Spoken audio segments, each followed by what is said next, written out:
Good morning. তো সকাল সকাল দেখো রান্নাঘরে চলে এসেছে, আর এদিকে দেখো আমি সেদ্ধ করতে দিয়েছি এখানে সোয়াবিন। তো আজকে শরীরটা একটু ভালো নেই, তার জন্য আজকে সিম্পল রান্না করব। তো প্লেন রান্না করার জন্য আমি কী কী নিয়েছি এবার তোমাদের দেখায়। তো আজকে একদম যাকে বলে রুগী খাবার, এই দেখো আজকে করেছি। এই দেখো সেদ্ধ করা হয়ে গেছে আমার সোয়াবিন।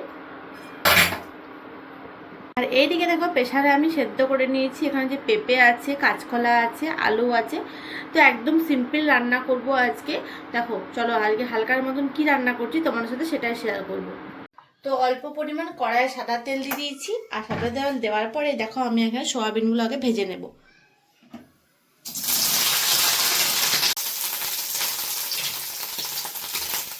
আজ তোমাদের সোয়াবিন ভাজার একটা টিপস শেয়ার করছি। দেখো এখানে হলুদ দিয়ে দিচ্ছি অল্প পরিমাণ, আর দিয়ে দেবো একটু অল্প লবণ।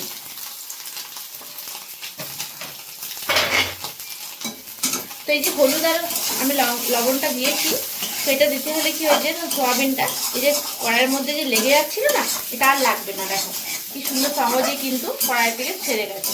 এটা কিন্তু খুব ভালো একটা টিপস, অনেকেই জানো না। যদি না জেনে থাকো অবশ্যই বাড়িতে ট্রাই করো। সোয়াবিন ভাজার সময় অল্প হলুদ আর অল্প লবণ দিয়ে দেবে, দেখবে কি সুন্দর সোয়াবিনগুলো আর কড়াইয়ের গায়ে লাগছে না। আমি আবার সারাশি ছাড়া কোনো কাজই করতে পারি না। তোমরা কি এরকম ভাবে তোমাদের অভ্যাস আছে অবশ্যই আমার কমেন্টসে জানিও। আর চলো এটা ঢেলে দেবো। এরপর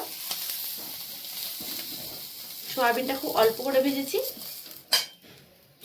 সাদা তেলে সোয়াবিন ভাজা হয়ে গেছে। এরপর দিয়ে দেবো আমি সর্ষের তেল, সর্ষের তেলে রান্নাটা করব। তেল গরম হয়ে গেছে, দিয়ে দিচ্ছি অল্প পাঁচফোড়ন করা পেঁপে, আলু, কাঁচকলা দিয়ে দিচ্ছি তেলের মধ্যে।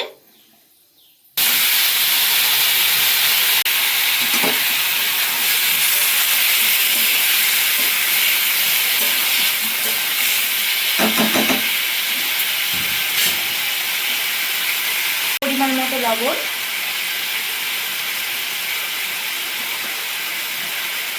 হলুদ পরিমাণ মতো, অল্প মানে হাফ চামচের মতো জিরে গুঁড়ো,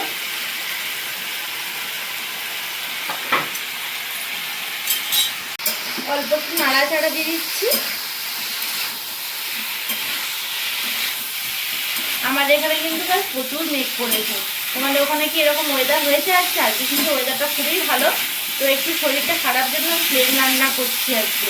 আর তোমাদের যদি এই গরমে যদি প্লেন রান্না খেতে মন যায়, এরকম অবশ্যই রান্না করে খেও, খুব ভালো লাগে। রান্নাটা কিন্তু মা করতো, দেখেছি, খুব ভালো লাগে।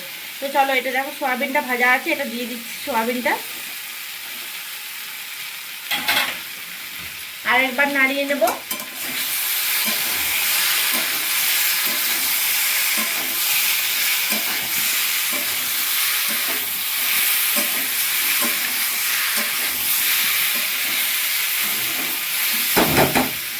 যেহেতু এটা আমি ঝোল করবো, তার জন্য খুন্তিতে লেগে যেতে মশলাটা ছিল সেটা ধুয়ে একবারে দিয়ে দিচ্ছি।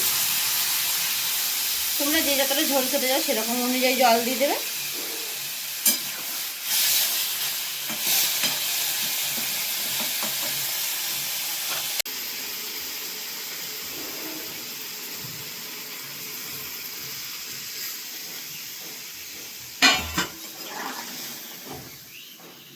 ব্যাস, একদম এটা হালকা একদম পাতলা ঝোল, একটু ফুটুক।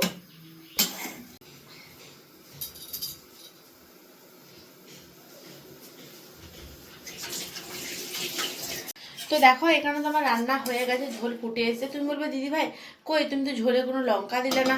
হ্যাঁ নিশ্চয়ই দেবো লঙ্কা, এই দেখো দিচ্ছি। লঙ্কা দেবো না আজকে, আমি দেবো এখানে গোলমরিচের গুঁড়ো। এটা খুবই সুন্দর লাগে খেতে রান্নাতে, আর গন্ধটাও কিন্তু দারুণ আছে, আর খাবার টেস্টও খুব ভালো হয়। কিন্তু আজকে কিন্তু কোনো কাঁচা লঙ্কা না, শুকনো লঙ্কা না, আজকে গোলমরিচ দিয়ে কিন্তু ঝোলটা বানিয়ে ফেললাম। আর খুব অল্প সময়ে কিন্তু তোমরা এটা বানিয়ে নিতে পারবে। চলো আজকের রেসিপিটি কেমন লাগলো অবশ্যই আমার কমেন্টসে জানাতে ভুলো না। আর আমি সবাইকার পাশে থাকবো, তোমরাও আমার পাশে থেকো। দেখা হচ্ছে নেক্সট ভিডিও। টাটা।